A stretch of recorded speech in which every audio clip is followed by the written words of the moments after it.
Yo, the bottle of sake. What to do, my fellow Homo sapiens? Your boy Uzumaki Hadou, and today I'm doing a Naruto chapter review. Naruto 686. People who left something behind. Let's get this party started.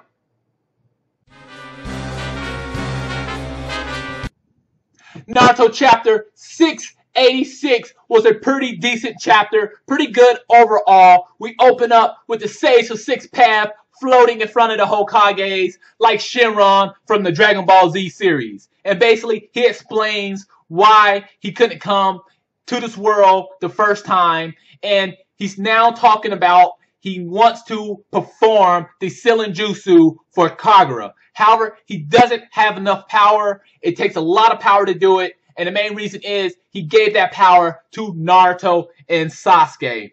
So I thought that was very interesting that he would say he needs more power so he can perform it himself. That's why I believe that there's something else about Kagura we do not know. There's a lot of power Kagura have we don't know yet. All we have been seeing from Kagura is a whole bunch of different abilities.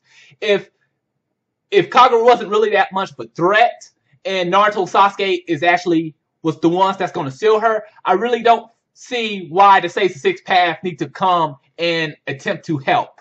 So another thing is I thought was funny is the second was like, if you're going to give us a recap, can you make it quick? And I like that. It's really funny because the second just don't care who you are. He don't care if you're the Six Path, Jesus, whatever. He's just going to be himself.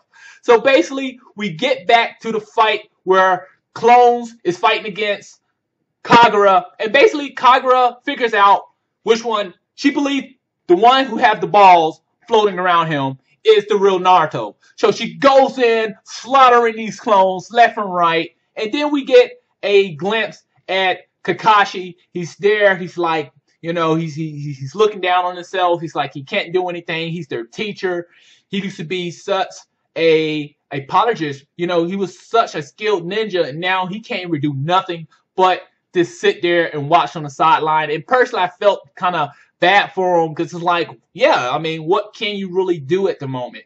You don't have the Sharingan. You don't have any power. I mean, you're just back to being a real good skilled shinobi. And he has a small flashback of his group, Obito, Ren, and himself, and kind of like a flashback of Sasuke, Sakura, and Naruto.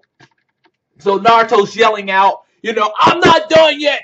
Naruto's giving it his all, and that was enough for Kakashi to get himself riled back up again, you know, get the belief back into himself. And right when that happened, a portal opens up, and guess who pops out? Sakura, Sasuke, and Obito. Yes, they pop out, and they look very tired. I'm going to be truthful with you. They seem very tired. However, everyone else around was stunned. Black Zetsu was like, oh no, you know, they found Sasuke. And right when all the clones seems to be focused on Sasuke and them coming back through the portal, Kagura used her hair to grab the Naruto with the ball floating around and just give him a killing blow. So right then and there, I just knew that was going to be the real Naruto, just too quick. You can kind of see that. So basically, it was a clone. She slaughtered she slaughtered these clones like Zombie Father. It was just embarrassing how these clones went down, but once again, they're just clones. And basically what Naruto did was he took his floating balls and gave it to a clone, plain and simple. So everyone else was nervous, Sasuke and them all nervous or whatnot, but when Naruto floats down, he's like, you know, yeah, it was a clone, and he was talking to Sasuke at this point, did you give Sakura and Obito a proper thanks? So I thought that was actually interesting. Even though during this battle, he still has this happy emotion. And that's only one thing I will say about this fight is Naruto don't seem to be taking this seriously. And I wonder why he's not taking it seriously. I know he has all this power, but through this fight, he's been smiling. He's been relaxed. I haven't seen him with like a serious face on. He's just been like, this is just a fight. I'm fighting a god, but, I'm all powerful. I'm Jesus. I can do almost anything. We got this in the bag. And that kind of disturbs me a little bit because when they were fighting against Madara, it didn't seem like he was smiling. Yes, they were putting hands on Madara. Yes, they were connected with Madara, but he was not smiling. He didn't seem happy. Right now, he's like, hey, hey, Sasuke, hey, Sakura, and personally, I don't like that. I'm going to be truthful. I just don't like how happy he is in a dire moment. So Sasuke does make a proper statement. He says, hey, keep your mind, keep your focus on the enemy. Keep focus on the enemy, No, stop worrying about everyone else. Stop having a good time. Focus on the enemy. So basically, Kagura uses that third eye, that Sharingan, to do what? Once again, change the landscape. Port everyone to a totally different dimension. Now, I kind of like this dimension. She sends them to this dimension where the gravity is just forcing everyone down. And for some odd reason, it just reminds me of the Dragon Ball Z hyperbolical chamber where they go in and they do some workouts, and change the gravity, make the gravity like 10 times the Earth's gravity. So everyone has just been forced down. The clones has been slammed down. They're disappearing all over the place. And Kagura is about to go all out. Basically, Black Zetsu tells Kagura, you know what? We can't hold our power. You can't hold your power back anymore.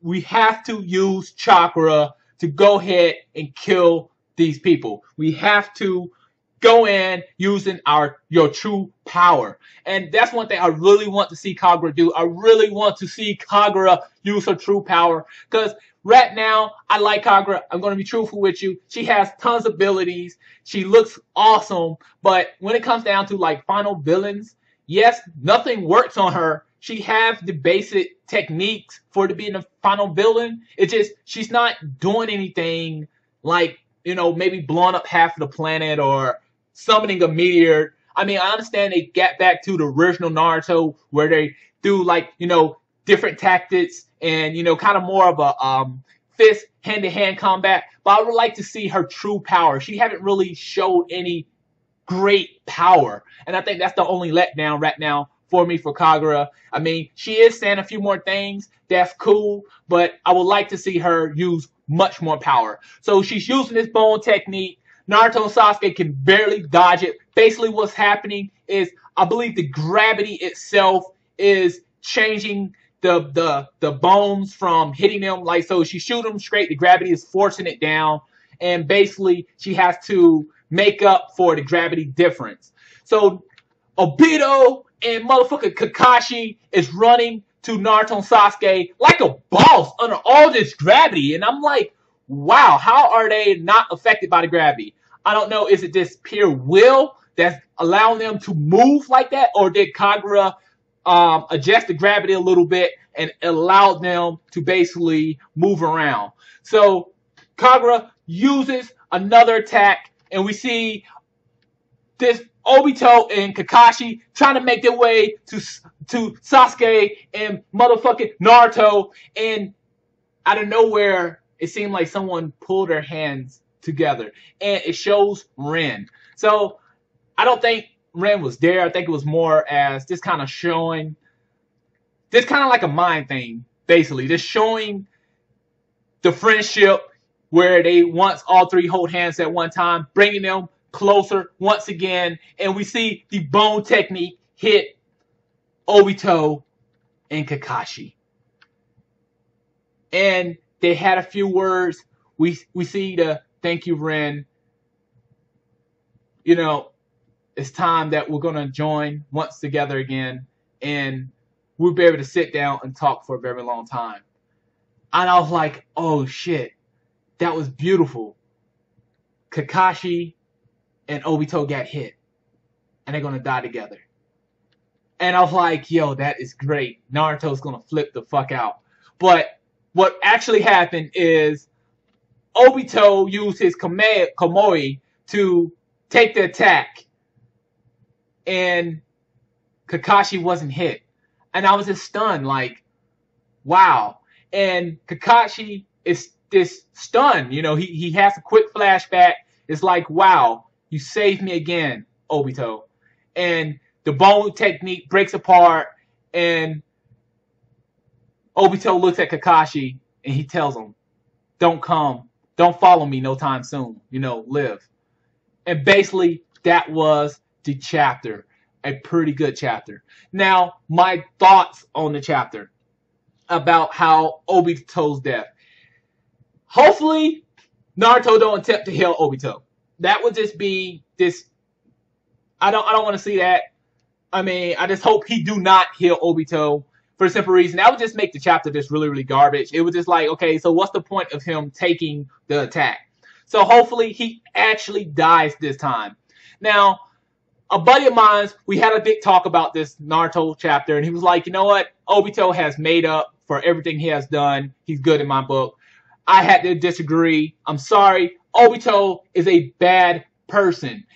He started this war. You got, like, when I read this chapter, when I read Naruto mangas, when I read mangas, period, I put myself in the manga. I literally live this manga. So when I see Obito do all this good, I feel like he should have done this. He had no choice but to do this. This doesn't redeem Obito. Hundreds of thousands of people died because of this war, because of Obito. Obito, through all this series, the Akatsuki, this war, he has done a lot of this foul things. Yes, he has done some great things. Yes, he has helped save the world. But at the same time, he helped start the ending of the world. Think about the villages that was destroyed in this war. Think about all the hundreds of thousands of people that was slaughtered in this war. Think about people, pain and suffering. People who lost their children, their fathers, their mothers in this war. I'm sorry. Obito as a character, I like him in the series, but as a person, his personality, I can't forgive him for all the people he killed, all the people that died because of him in this war. Yes, we can give some of the credit to Madara. Yes, we can give some of the credit to Kabuto. But at the end of the day, Obito was the main person who started this war up. I'm sorry. He doesn't redeem himself. I feel like he should have done this. Now, overall, I feel like, yeah, you know what? Obito, he can get a burial site. I'll say that. He don't get a gravestone. He get a number. Because there's a lot of ninjas on the field that's not going to get a gravestone. They're just going to get a number. I'm sorry. It's just, Obito, you did too much that was just fuck mankind. I'm sorry. You as a person just did so much horrible in this world. I can get past that you stalled the manga out, asking Naruto the same questions over and over, but a lot of people died because of you. I'm sorry, man. You don't redeem yourself. I will say at most, we will bury you. That you should get a burial site. No gravestone, just a number. But overall, this chapter was good. Overall, the chapter was great. So, personally, what I feel like is going to happen next week, at the moment, I don't really know at the moment. I don't see Naruto freaking out. If Kakashi had died, I would have seen that, but I don't see Naruto freaking out. I see Naruto and Sasuke maybe going hand in hand with Kagura. I'm not for sure. I just don't know. I have to read the chapter a few more times. So overall, good chapter. The artwork was pretty decent in this chapter. The color page was pretty good. So I'm going to give this chapter a 7 out of 10. And the main reason I'm giving it a 7 out of 10. It was a good chapter. I enjoyed it. The artwork was good. However, I was hoping that Obito would have had a more dramatic death. I was hoping that Obito would have had a much more gory death than just getting hit and disintegrating and getting to say his goodbyes. I was hoping his death was going to be really badass. I was hoping he was going to get maybe a Susensu or something of that nature.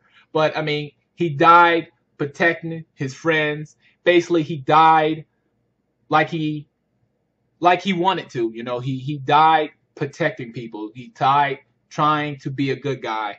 And at the end of the day, I can respect that, but it doesn't redeem all the murder and kills that racked up in this war that Obito caused. I'm sorry.